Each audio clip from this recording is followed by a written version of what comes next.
Olá, amigos telespectadores da TV Cultura Litoral. Começa agora uma nova edição do Opinião que recebe hoje, com muito prazer, o colega jornalista, produtor musical Regis Tadeu e o comentarista do programa, o advogado Roberto Mohamed.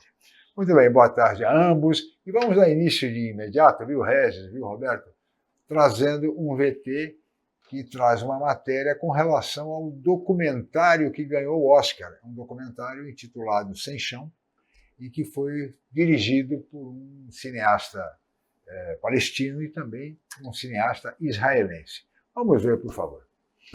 O filme, dirigido em conjunto pelo palestino Basel Adra e o israelense Yuval Abraham, descreve a situação da vila de Masafer Yatta, na Cisjordânia, onde as aldeias palestinas enfrentam constantes ameaças de demolições e deslocamentos sob a lei militar da ocupação israelense.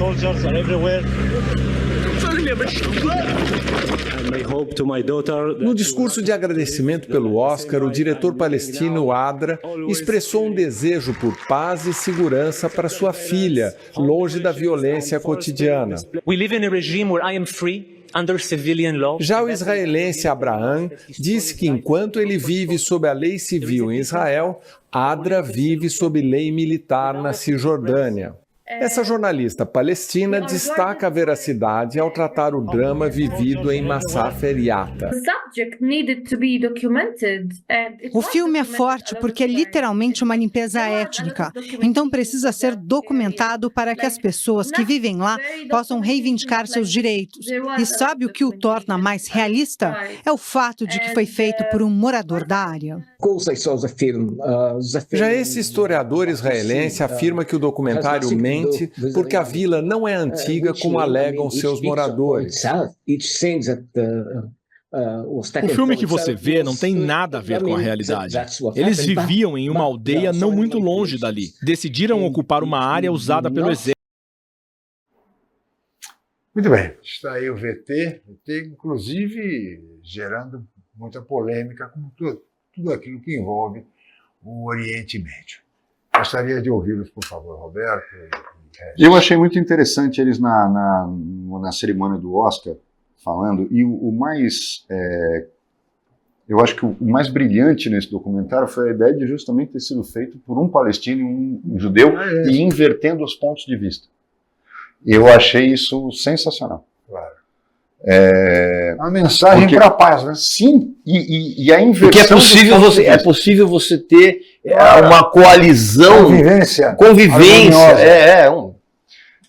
Na verdade, a situação lá é tão.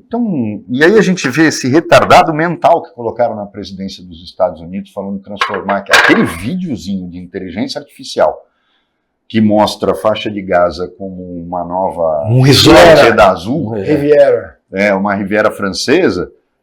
De embrulhar o estômago. Não, aquilo é ofensivo em relação a tudo. Aquilo é um crime contra a humanidade. Só de pensar naquilo, né? Na verdade, são dois povos. E é curioso o que eu vou falar agora. Eu já falei várias vezes aqui que entre os árabes, essa história de dizer que os árabes se amam, tal, os árabes, o ódio, já expliquei, dos sunitas e contra os xiitas é maior do que o ódio de ambos contra os judeus. É isso não. Aquela é uma região inexplicável e impacificável. Por causa desse ódio religioso sem razão, nem mesmo os culturais, porque não existe. Foi intensificado por ingleses e franceses que foram incompetentes quando estabeleceram o seu império lá, e que acabou fracionando e criando fronteiras artificiais ali com povos, inclusive não árabes, como é o caso dos persas e dos iraquianos. Historicamente, para que você se localize, o Irã era a Pérsia e o Iraque era a Babilônia. Então, não eram povos árabes. Os árabes estavam justamente para cá da fronteira. Só que, em Israel, pouca gente sabe disso, ou pelo menos não se interessa em saber, achando que esse ódio é... Israel, primeiro que tem uma cidade, e daí a ignorância de querer colocá-la como capital, porque sabem que não pode, é uma cidade que tinha que ser administrada pela ONU, porque ela é patrimônio da humanidade, e ela é uma cidade sagrada, para as 3 maiores religiões monoteístas do mundo. O próprio Estado de Israel é uma decisão da ONU. Sim, mas veja bem, Jerusalém é uma cidade santa Sim. para os muçulmanos, para os católicos, cristãos Sim. e para os judeus. Então, as 3 maiores igrejas do mundo, nas 3 religiões, estão lá. Só a Meca dos muçulmanos que é fora. Que é fora, Mas exatamente. Jerusalém jamais poderia ser administrada por um país, justamente para garantir o acesso a ela. Claro. E vejam bem, tal ideia já foi colocada em prática num determinado momento, quando a Alemanha foi dividida em 4 zonas de influência, mas Berlim ficava dentro de uma delas. E o que se fez? A divisão, e Berlim também foi dividida, mesmo estando na Alemanha Oriental. Para quem não sabe, Berlim ficava na Alemanha Oriental, e havia um corredor que foi fechado quando a Guerra Fria chegou no seu momento mais tenso, e aí se fazia a ponte aérea para abastecer a cidade. Quer dizer, os 3 lados, os 3 setores da cidade que eram administrados por França, Inglaterra e Estados Unidos. Então, era possível que Jerusalém fosse. Mas o mais curioso, você sabia que existem deputados árabes no parlamento hebraico, no parlamento de Israel? Israelense. É mesmo? É. Árabes e israelenses têm os mesmos direitos políticos no Estado de Israel, que tem uma população árabe bastante expressiva. Sim, isso eu sei, mas eu não sabia que eles tinham representação. A grande maioria mora em Jerusalém. Sim. Mas eles têm 5 ou 6 deputados árabes no parlamento de Israel. Isso eu não sabia. E por quê? Aí entra a grande questão. Tem uma interpretação errada, tem uns caras que falam bobagem, dizendo que os palestinos são os fariseus. Não tem nada a ver. Os fariseus foram um povo que acabou. Mas os palestinos tiveram o mesmo problema dos judeus, mas sem a questão da diáspora. Os judeus se espalharam pelo mundo. E depois voltaram para formar o Estado de Israel. Os palestinos não. Ninguém queria os palestinos. A Jordânia os expulsava. Os países árabes não queriam, na Arábia Saudita, o Egito não deixava eles entrarem. Eles sempre foram considerados um povo pária. Israel se utiliza disso para justificar o quê? Tá, eu tenho que aceitá-los. Porque quando a ONU faz a resolução criando o Estado de Israel, presidida por um brasileiro, quando ela faz, a ONU cria o Estado de Israel, cria o Estado da Palestina ao mesmo tempo. Sim. E naquela época o território era diferente. Por que o território era diferente? Claro, foi antes da Guerra dos 6 Dias, quando Israel toma as colinas de Golã, quando Israel anexa definitivamente a Cisjordânia, quando Israel anexa a faixa de Gaza. Aquilo não existia, não era israelense. O Egito era o dono da faixa de Gaza. Israel faz um ataque relâmpago e toma esses territórios e se fortalece neles, se encastela neles e não devolve com o fim da guerra. Exatamente. E aí... E fica por isso mesmo, né? E aí fica aquela coisa, todo mundo falou, tá bom, você tomou a Cisjordânia, em vez de devolver para a Jordânia, não, cria o Estado da Palestina aí. Só que aí inventaram a questão da faixa de Gaza. Que ele fazia com que o Estado ficasse partido. E o que faz o Likud, partido do Netanyahu? Incentiva os assentamentos dentro da Cisjordânia, ou seja, dentro do território que a ONU disse que era da Palestina.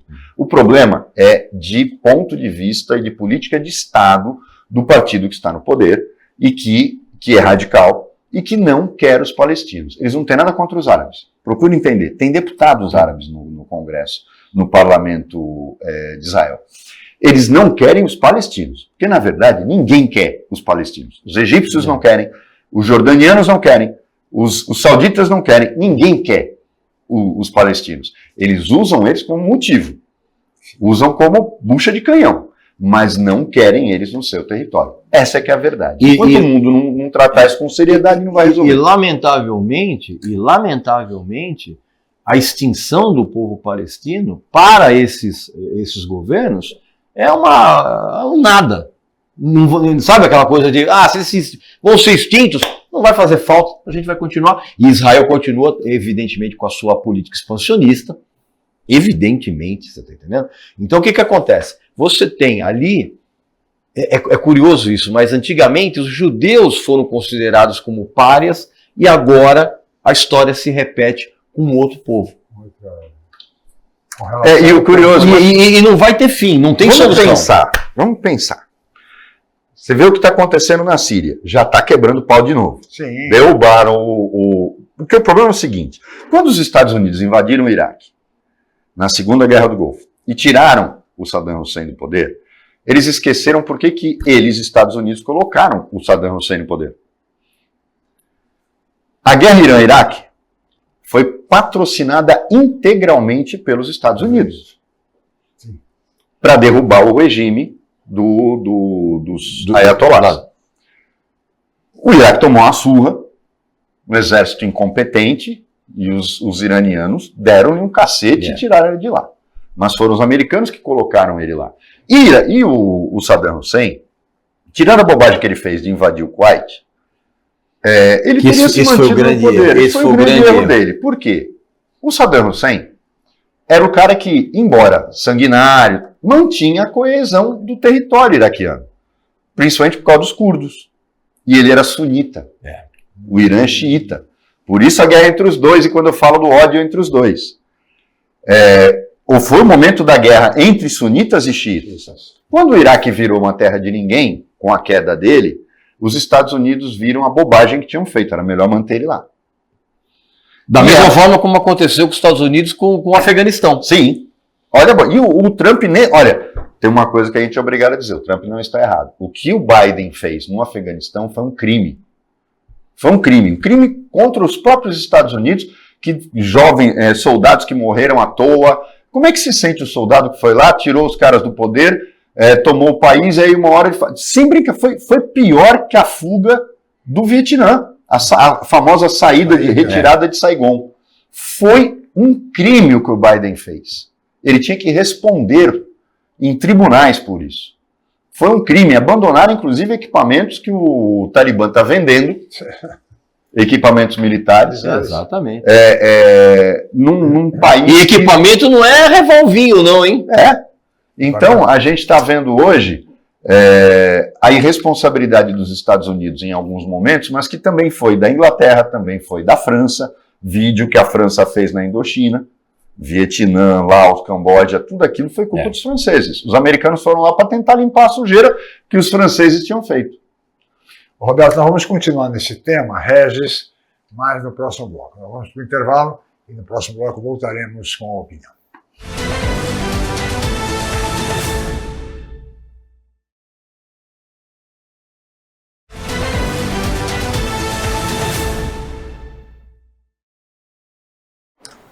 Muito bem, estamos de volta com a opinião e vamos continuar no tema da política internacional, da questão do Oriente Médio.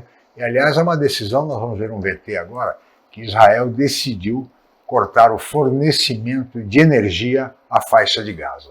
Vamos ver o VT, por favor. A medida é mais uma tentativa de Israel para pressionar o Hamas a aceitar uma extensão da primeira fase do cessar-fogo. Na semana passada, a chegada de ajuda humanitária a Gaza foi interrompida. Sem alimentos, combustível, remédios e outros suprimentos, os preços dispararam no território palestino. Grupos humanitários tentam distribuir estoques cada vez menores para os mais vulneráveis.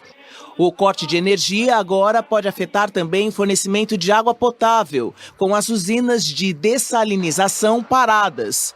Em Tel Aviv, o primeiro-ministro Benjamin Netanyahu compareceu mais uma vez ao tribunal para depor no processo que o acusa de corrupção.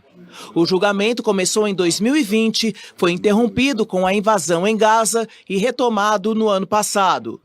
Netanyahu é acusado de receber cerca de $250 mil em artigos de luxo de bilionários. Ele também é processado por promover regulamentações vantajosas para magnatas da mídia em troca de cobertura favorável ao governo e à família dele. Muito bem, está os problemas do primeiro-ministro Netanyahu, mas a questão do corte de energia é gravíssima, é um horror.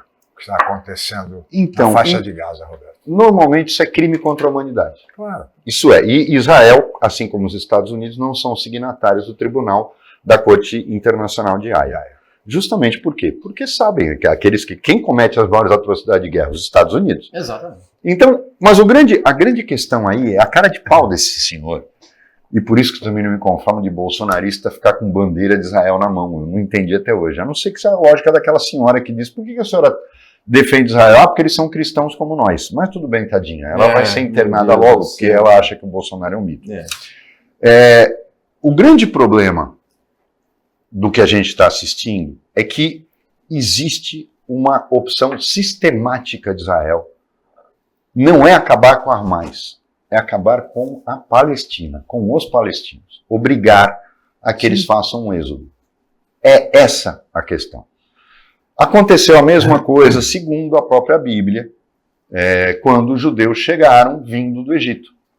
Aquela região era habitada por povos que também não receberam os judeus com um sorriso nos olhos. Os caras estavam lá voltando para a Terra Prometida, mas na verdade já tinha gente lá invadindo, já tinha gente lá.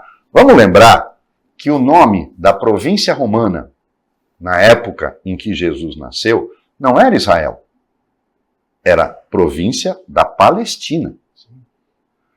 Pôncio Pilatos era governador da Palestina. Herodes era governador da Palestina. Aquela região era denominada para os romanos Palestina e não Israel. Não era a terra de Deus. Então vamos deixar isso claro. Eles já tinham voltado do Egito, gente, vamos lembrar da história. Isso não é opinião, isso é fato. Fato. E não é para estar na Bíblia, não, isso é fato histórico. Agora, vamos colocar a coisa nos seus devidos lugares. O Likud, que é o partido dele, Netanyahu, é claro no seu estatuto, é um partido radical, é a extrema-direita israelense, e o Likud talvez seja o único país governado pela extrema-direita além da Itália, em que um partido alinhado com a extrema-direita esteja no poder. E já faz tempo, hein? Já faz tempo que o Likud está no poder. Israel, aquela terra foi prometida por Deus para Israel, que é o antigo mapa da província. Olhem só onde vai a cabeça deles, né? Aí já não é na Bíblia, aí eles vão para o território do que era a província da Palestina do Império Romano. É aquele território todo. Eles querem para eles. A Guerra dos 6 Dias estabeleceu territorialmente o limite disso. A única coisa que eu acho que entrou de graça foi a colina de Golã, porque eles pegaram um ponto de vista estratégico e não devolveram até hoje. Tanto que o mundo não reconhece como território israelense. Mas você mesmo colocou a função. Era um ponto de visualização estratégica. Estratégica, porque impediria a ação da Síria de qualquer coisa. Foi um Gibraltar na Segunda Guerra. Malta na Segunda Guerra teve esse papel e os alemães não conseguiram tomar. Então, quando você tem um partido que deixa claro, está no poder, e deixa claro que Israel é para eles, os palestinos não existem, 2 estados, uma ova, porque é isso que eles estão falando claramente. No estatuto, inclusive, do país. Por isso que o governo israelense comemorou a ideia do Trump. Sim. Não, os palestinos vão embora, tá bom, mas vão embora para onde? Ele também não disse. Aí lógico, ele sempre tem os puxa-sacos dele lá que dão as explicações. Não, os que estão na faixa de Gaza vão para o Egito. E os que estão na Cisjordânia vão para a Jordânia. Legal. Então, mas vocês combinaram isso com o Egito e com a Jordânia? E ele deu um golpe de mestre. Tudo isso, eu já disse aqui que eu sempre achei muito estranho o ataque do Hamas. Eu não estou fazendo teoria da conspiração porque eu sou absolutamente contra isso. Mas é muito esquisito que num mundo globalizado como o de hoje, o país que abriga o serviço secreto mais eficiente do mundo, que é o Mossad, bota a CIA num bolso, a KGB no outro, o MI5 também no outro. O Mossad, não existe serviço de inteligência e de espionagem igual ao Mossad. O treinamento dos caras é um negócio assim absurdo. Os caras não sabiam que estavam construindo túneis da faixa de Gaza para aquela área no sul, permitiram uma rave sem nenhuma segurança. E outra, consulte no Google imagens da fronteira com a Cisjordânia. A quantidade de soldados que Israel mantém ali. E a Cisjordânia é comandada pela autoridade palestina, que é soft. Absolutamente soft, não dá trabalho, só joga pedra de vez em quando. A faixa de Gaza é um barril de pólvora. É controlada por um grupo que odeia Israel. Não tinha um soldado. Lá não é muro, era uma grade. Não tinha um soldado. Os caras invadiram, prenderam as pessoas, sequestraram, mataram. Não tinha um soldado do exército de Israel patrulhando aquela... Não, e os terroristas invadiram com parapente, Isso aí você fala, peraí. Eu acho que é muito fácil acreditar que o Pearl Harbor, que na verdade aquele ataque do Hamas foi a Pearl Harbor dessa guerra. Para quem não sabe, os Estados Unidos, isso hoje ninguém nega, sabiam do ataque japonês, Sim. Que tiraram os porta-aviões do porto para um exercício marcado em cima da hora, e quando o japonês atacou, você vai dizer, foi mesmo, porque a opinião pública americana, que não queria a entrada na guerra, muda de lado e os Estados Unidos entram na guerra. Foi simples. Para mim, esse ataque foi Pearl Harbor de Israel, a justificativa para invadir Gaza de uma vez e acabar com tudo. Muito bem, olha, e diante dessa situação, há um outro aspecto que agrava ainda mais a situação no Oriente Médio, que esse conflito agora, Roberto, rege na Síria. Que já começou. Rebeldes e o governo, né? Rebeldes ligados ao ex-governo e o atual governo, um conflito que já provocou a morte de mais de 1.000 pessoas, Regis. Pois é. Então, na Síria. O que está acontecendo na Síria agora é exatamente como o Roberto bem falou, fraciona-se o poder. Então, o que acontece? Obviamente que os agora rebeldes sírios são financiados por alguém. Ou por uma nação. Claro. Né? Imagine quem. Óbvio. Então, o que acontece? Você tem disputas sucessivas de poder numa região que já é bastante turbulenta, mas essas disputas de poder, elas obedecem exatamente a pretextos econômicos. Aquela área da Síria, toda aquela área ali é de um interesse econômico de todas as potências, e quando a gente fala em potência, a gente está falando em Estados Unidos, em Rússia, e está falando em China agora. Mas assim, aquela zona de interesse, ela é uma zona que nunca vai ser pacificada, como acontece, por exemplo, no Líbano, que também é o próximo país a ter esse mesmo tipo de fracionamento entre governo atual e rebeldes. Então, tudo isso, na verdade, é zona de interesse financeiro, zona de interesse comercial. E sempre vai ser assim. Ponto. Nunca vai haver paz absoluta. Veja o que aconteceu na Líbia, cara. Quando que a gente ia imaginar que os rebeldes iriam pegar o Gaddafi e fazer aquilo lá? Todo mundo sabe o que aconteceu. Sim. E isso sucessivamente vai acontecendo o tempo todo. Mas quando houve a Primavera Árabe, os Estados Unidos sabiam o que ia acontecer. Claro que sabia. Porque o mundo comemorou, mas foi uma coisa absurda. As pessoas não entendem que o conceito de democracia dos ocidentais é zero, é nada para esses povos. Tanto para africanos quanto para os árabes. Não existe esse conceito. A palavra democracia também não existe. Não tem. Ele tem que ter um líder. Ele tem um líder. Seja ele religioso ou por questão da família. Mas não adianta, faz parte da história. Subjugo, né? Uma história de 2, 3, 4 mil anos. Não estamos falando de 500 anos de história. Nós não temos tradição cultural por conta disso. Não dá para comparar. Quando você fala, por exemplo, do ódio que o País Basco, os espanhóis do País Basco têm em relação à Espanha e que eles não aceitam pertencer à Espanha, Isso não é uma coisa de 100 anos. Não, claro Isso é uma coisa de é mil milenar. anos. A linguagem é diferente. Barcelona, aquela região, eles não se veem como espanhóis. Então, é preciso entender que existem situações... Vocês vejam o esfacelamento da Iugoslávia e da Tchecoslováquia, o que gerou. 4 países em cada um.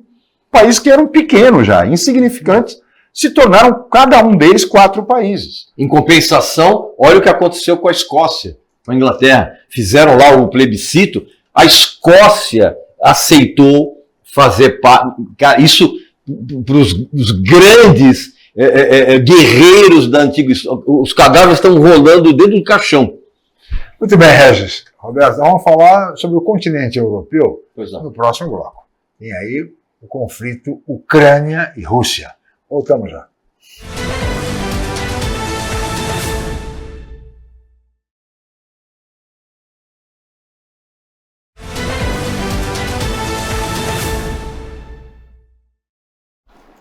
Muito bem, de volta com a opinião que recebe hoje o colega jornalista, produtor musical Regis Tadeu e o comentarista do programa, o advogado Roberto Mohamed.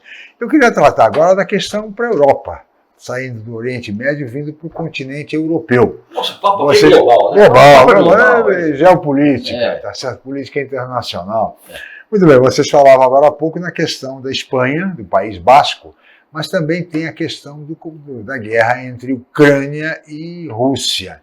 E na véspera da reunião da paz na Arábia Saudita, a Ucrânia resolveu atacar Moscou com drones, ou seja, a guerra continua e continua muito pesada.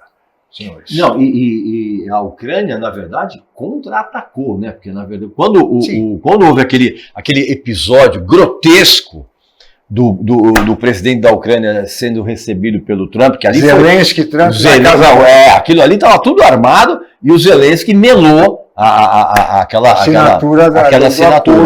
E depois o Zelensky arregou. Tanto que o Zelensky agora está atrás do Trump, pedindo pelo amor de Deus para reconsiderar aquele episódio todo. Por quê? Porque a Ucrânia depende do armamento americano, que o Trump já falou que vai cortar. Acabou. Então o que acontece? Aí, naquele episódio, a Rússia já fez, logo depois, no dia seguinte, já fez um ataque maciço na Ucrânia. E a Ucrânia igual... Então, a Ucrânia...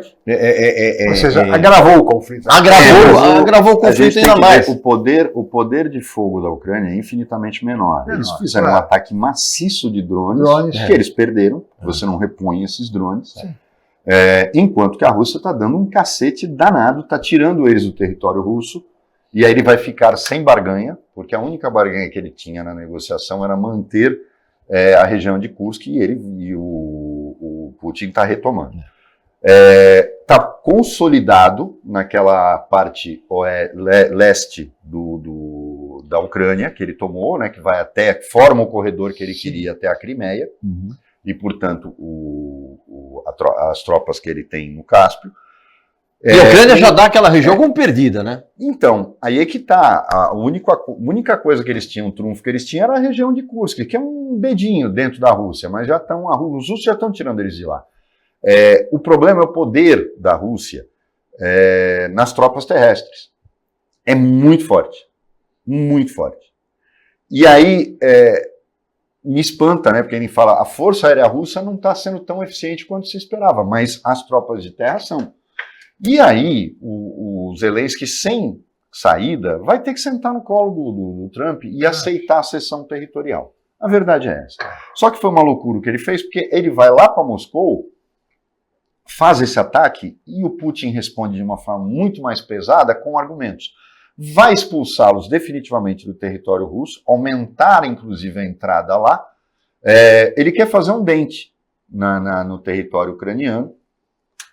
E não sei se as pessoas notaram, o Zelensky está insistindo, e ele não é santo, tá? Vamos deixar claro que a Polônia já parou de ajudar por conta disso, descobriram lá que eles estão desviando dinheiro, o que é mandado para ajuda, e foi inclusive o que serviu de munição para o Trump quando ele quer justificar o que ele está fazendo. O Zelensky fala muito em solução permanente. Por isso que ele disse que iria entrar na OTAN, e a Rússia não aceita, eu já expliquei que com toda razão. Mas a gente está discutindo hoje, vendo lá, exatamente a questão da própria OTAN. A OTAN não existe sem os Estados Unidos, porque a OTAN nada mais era do que os Estados Unidos fazendo a defesa do continente europeu na Guerra Fria. Sem os Estados Unidos não existe OTAN. Tá. Segundo, os europeus querem aumentar os gastos militares. Estamos falando de 800 bilhões de euros. Só que essa corrida armamentista, é preciso a gente lembrar que francês não gosta de alemão. Todo mundo finge que se dá, porque é interessante financeiramente, para o comércio. Mas, na verdade... Bomba de fumaça ninja. A gente falou no segundo bloco, do que aconteceu na Iugoslávia e na Tchecoslováquia. A Áustria e a Hungria eram um único império. A gente não pode esquecer disso. A própria Ucrânia não existia. Ela é a mãe do Império Russo. A Europa tem ódios regionais e broncas regionais que, por mais que as novas gerações esqueçam o passado, é uma questão cultural passada de pai para filho. França e Inglaterra. França e Inglaterra, França e Alemanha, Alemanha e Inglaterra, Alemanha e França. Espanha contra País Basco. Alemanha e Polônia. Você falava que não existe a Bélgica, que é um país desse tamanho, no norte da França.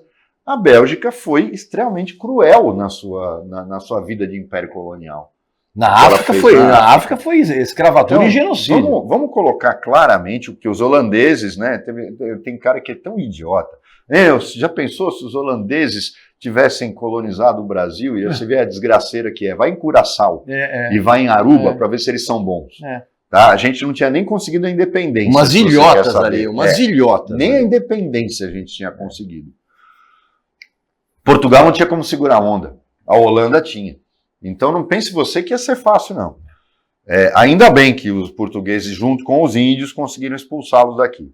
Mas vamos deixar claro que a Europa tem uma união econômica interessante. Mas esse rearmamento do continente e, contrariando o que o Trump achava, né? O Trump achou o seguinte, eles vão vir aqui comprar arma. E eu vou vender à vontade. Mas vão ter que pagar. Eu estou colocando lá de graça. Não, ele não consegue enxergar essas coisas, ele vai ver a bobagem que ele está fazendo. Já está decidido. Ninguém vai comprar caça americano, vai comprar tanque americano. Os tanques são seus alemães. Os submarinos vão ser os franceses e os alemães. A Airbus está rindo sozinha. Vai fornecer avião para todo mundo. Os franceses finalmente vão achar comprador para o Rafale. Quer dizer, podem acreditar. Não, para os Estados Unidos vai ser um desastre a saída da OTAN.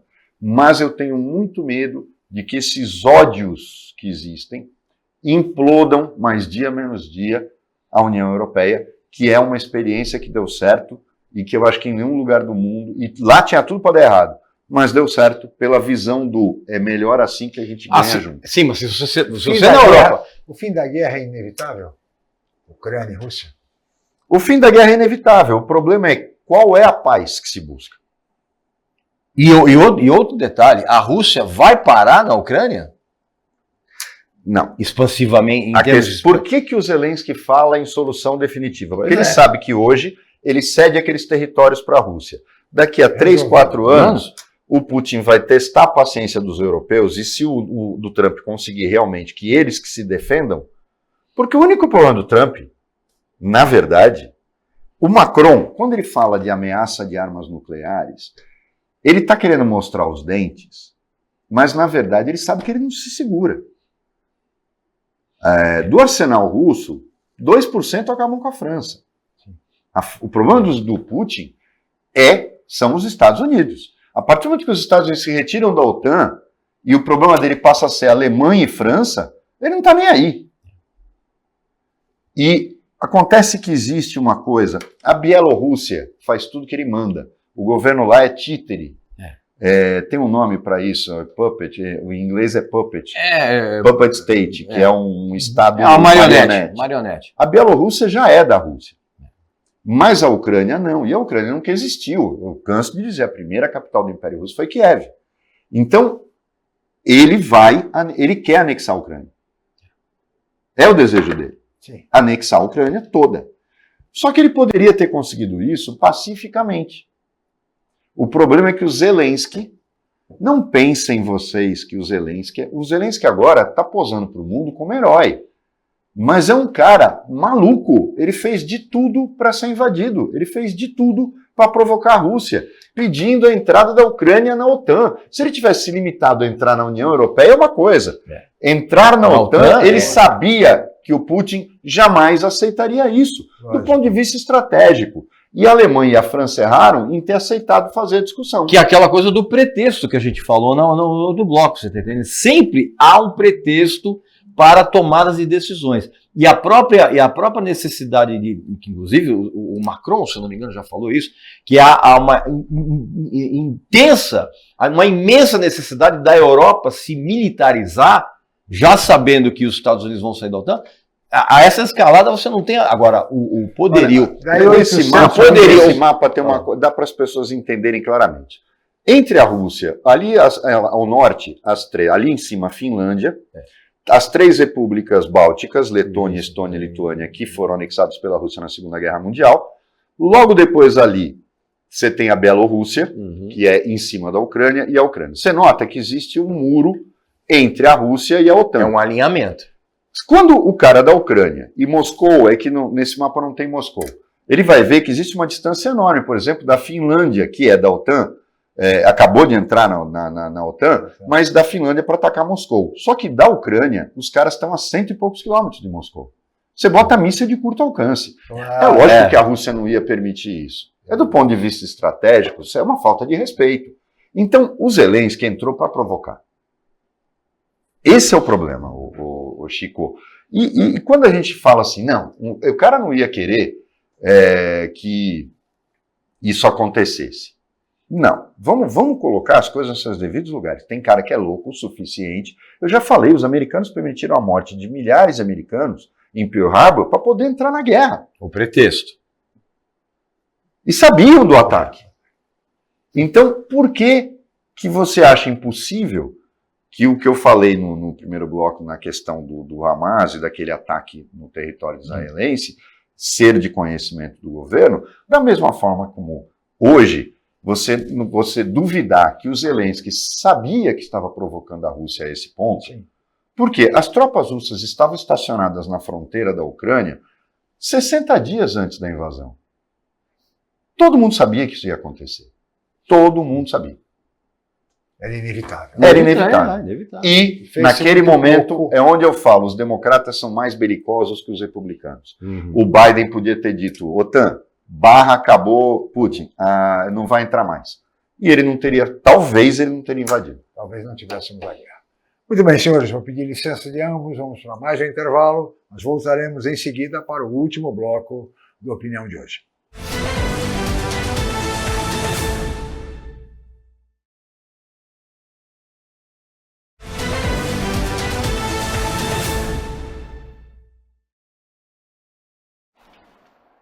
Muito bem, estamos de volta com a opinião e vamos agora para o último bloco do programa, que recebe o nosso colega jornalista Regis Tadeu e o comentarista do programa, Roberto Mohamed. Senhores, estamos com 2 meses de governo Trump nos Estados Unidos. Às vésperas da posse, o clima nos Estados Unidos, inclusive isso foi atestado até pelo André Roncalha, diretor executivo do Brasil no FMI, em entrevista concedida aqui no Opinião, que o clima naquele momento era um clima de esperança entre os americanos. Passados 2 meses da posse de Trump, com tantas polêmicas, enfim, o clima ainda é de esperança, Regis? Não, o clima derreteu. Essa esperança está completamente derretida e o cidadão americano médio, o que a gente chama de redneck, até mesmo, que é o perfil mais conservador do eleitorado americano, o próprio eleitorado redneck já percebeu que está diante de um lunático que está, inclusive, sabotando a base que sustenta qualquer governo, que é a política econômica. Essa política das tarifas em que o Trump se meteu, isso vai ser um desastre monumental para a economia americana. Eu não tenho a menor dúvida disso. E, evidentemente, que Isso já está começando a refletir no próprio mercado e, evidentemente, que já está começando a causar rachas dentro do próprio Partido Republicano. Então, assim, essa esperança completamente narcisista e egocêntrica que os Estados Unidos teve com a posse do Trump, como que dizendo, olha, agora nós vamos realmente voltar a ser a potência dominante do mundo. Já era, isso já derreteu. Tem uma coisa aí que, novamente, é o que eu falo, a ignorância é a mãe de todos os males da humanidade. E eu fico espantado em como tem gente... eu acho que o pessoal da esquerda é infantil, é ingênuo, mas os bolsonaristas são ignorantes mesmo de pai e mãe. Nos Estados Unidos, em nenhum momento estão dizendo o seguinte, que ele cria dificuldade para vender a facilidade. Não. Por exemplo, ele taxou Canadá e México. Aí o que ele faz? Ele queria negociar? Não. Ele fez o Canadá incorporar um aumento absurdo na bronca que ele já tem dos Estados Unidos, por acharem que é província deles. Não é o Trump que pensa assim. O americano médio pensa assim. Tanto que, inclusive, o Trump se referiu ao primeiro-ministro canadense como governador.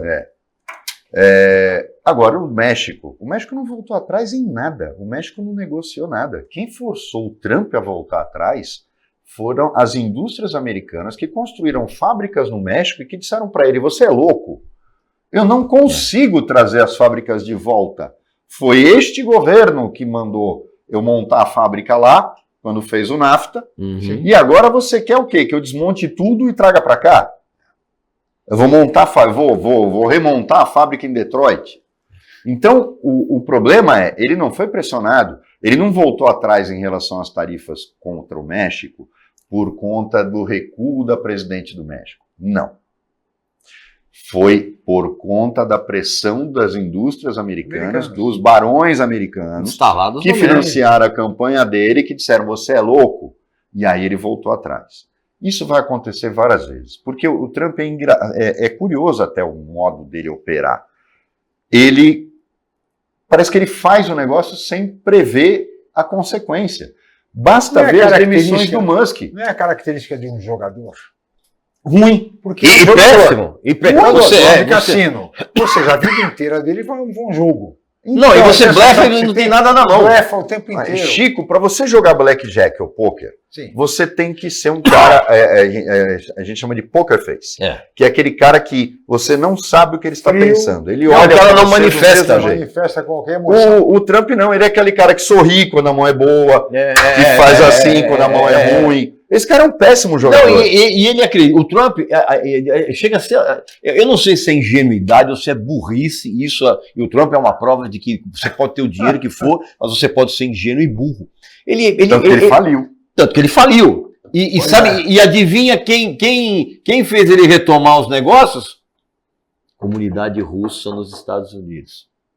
Ninguém sabia disso. Roberto sabia. Chico sabia. O Trump faliu no começo dos anos 80. Adivinha quem injetou dinheiro nos imóveis que estavam todos ali do Trump? Adivinha, a comunidade russa. O baronato. O americano sabe disso. E o americano sabe. Os dois documentários que mostram claramente que ele foi financiado pela máfia russa. Para voltar ao que é. Exato. E o Trump, ele acredita piamente de que na hora que ele faz, ele coloca as taxas nos produtos canadense, mexicano, brasileiro, ele vai falar, não, a gente põe as taxas porque o americano ele compra aqui, da gente. Como se essa taxação não provocasse inflação dentro do mercado americano. Ou seja, esse piruquento aí é uma besta quadrada. Olha essa cena. A pessoa mais inteligente desse quadro todo aí é o moleque que manda ele calar a boca. Sim, exatamente. Esse moleque tá sensato. Agora, tem uma coisa que eu não consigo entender, Chico, e aconteceu lá, acontece aqui. As mulheres votarem no Trump. A pauta de costumes do Trump é tão horrenda. Sim. Misógina. Eu não consigo entender como é que isso pode questão econômica, acontecer. É economia. Economia. O que determinou a vitória do Trump foi a economia. Mas as decisões dele estão aumentando a inflação americana. Mas antes da eleição era o que ele defendia. Lembra do Make America Great Again? Exato. Assim, o povo americano médio, que tem a capacidade intelectual de um cacto, ele acredita nisso. Ele acreditou, aliás, ele acreditou nisso. E agora está vendo que o negócio não é assim, não. Isso e mais o atentado que ele sofreu também acabou contribuindo, quer dizer, para que ele vencesse até com facilidade, uma facilidade até surpreendente. Essa história de atentado aí precisa dar um... Isso aí... Né? A gente já viu... Olha, eu vou... Atentado faz um monte de gente ganhar a eleição. Se faz. Temos exemplos bem... Pois é. Então, mas, gente, existem umas coisas que a gente precisa refletir. Ele está fazendo... Ele vai provocar inflação porque o americano, os Estados Unidos têm uma característica, na verdade qualquer país do mundo, não pense você, o Brasil é o único que foge à lógica, porque nós somos uma besta. Nós importamos o que nós produzimos. Ou seja, o Brasil concorre consigo mesmo e destrói a indústria local. O Brasil é o único país do mundo que faz isso, Chico. Meu Deus. A China só importa aquilo que ela não tem. Acabou. O Brasil importa soja. Por isso que a China não importa aço, ela importa minério de ferro, porque ela produz aço. E o segredo do início da industrialização chinesa foi a indústria siderúrgica. Sim. Então, é preciso entender por que ela não compra aço brasileiro, ela compra minério de ferro para produzir aço. Porque ela não compra o que ela tem, o que ela produz. O Brasil não. Vocês vejam que, para baixar preço de produto, olhem só a mentalidade deste governo imbecil. É onde a gente questiona a Marina Silva no Roda Viva dizendo que o governo tem rumo. Claro que não tem. Ao invés de, há meses atrás, ter isentado fertilizante,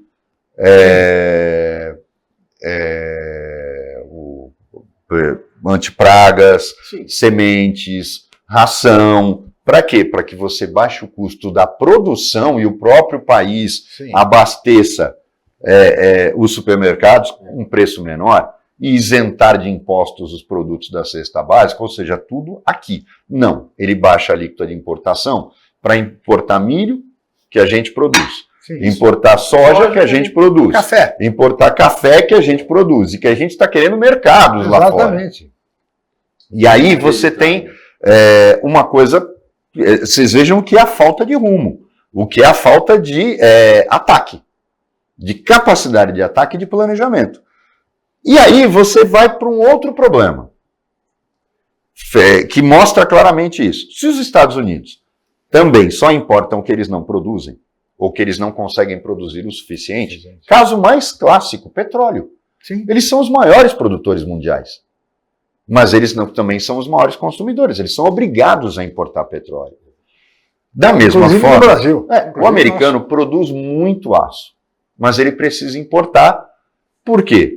Porque ele não consegue abastecer toda a indústria automobilística, de bens de consumo. Ele importa do Brasil um saldo pequeno. A importação é pequena, mas é uma importação para quê? Complementar a sua própria produção. Claro. Não é porque ele transferiu para a China as siderúrgicas, fizeram nada disso. O problema todo dos Estados Unidos se eles estão importando da gente, é porque eles precisam. Quando ele taxa esta importação, ele está fazendo o quê? Ele está aumentando o custo de um produto que vai continuar entrando. Sim. Por quê? Porque não adianta, ele vai comprar de quem? Ele precisa. E adivinha para quem vai ser repassado isso? Para nós. Para o consumidor americano, mas para nós também. Claro. Porque vai tudo, já estão caindo nesta armadilha. Lógico. Esse é o problema. E o consumidor americano cada vez mais pagando mais caro. E aí, o clima de esperança que nós derretido. Ficamos sem essa questão. Eu Total. acho que isso é uma questão gravíssima para o...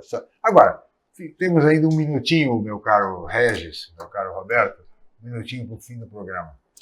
O governo Trump vai terminar bem? Não. Se é que vai terminar, hein? Se é que vai terminar. Vai terminar com os Estados Unidos. Se é que vai terminar. Se é que vai terminar. Não vai. Não vai. O clima de desesperança, ao contrário da esperança inicial, já permeia completamente. Já, todo mundo sabe já. E você vê como a China é muito inteligente, aí vem o bobão do Bolsonaro falar que... O bronzeado, fazendo o queimado acordo Bolsonaro. com a China. É. A China está sendo muito inteligente. É lógico. Ele cancela os programas da USAID. Sim. A China entrou em todos os lugares. Mas foi no dia seguinte o governo chinês está falando, não se preocupa, eu vou bancar. Perfeito. Os programas de ajuda humanitária, médicos... Fica bem no mundo inteiro. Eu vou entrar... Já está acontecendo no Brasil. Sim. Imediatamente, eles estão mandando associações que são mantidas por grandes corporações chinesas, na verdade, para dizer, não se preocupem, eu vou bancar. E eles estão. Se o Trump continuar fazendo o que está fazendo, ele vai permitir que a China, ao contrário do que ele prega, Exatamente. a China ocupe o lugar dos Estados Unidos no mundo. É E aí, não tem mais volta.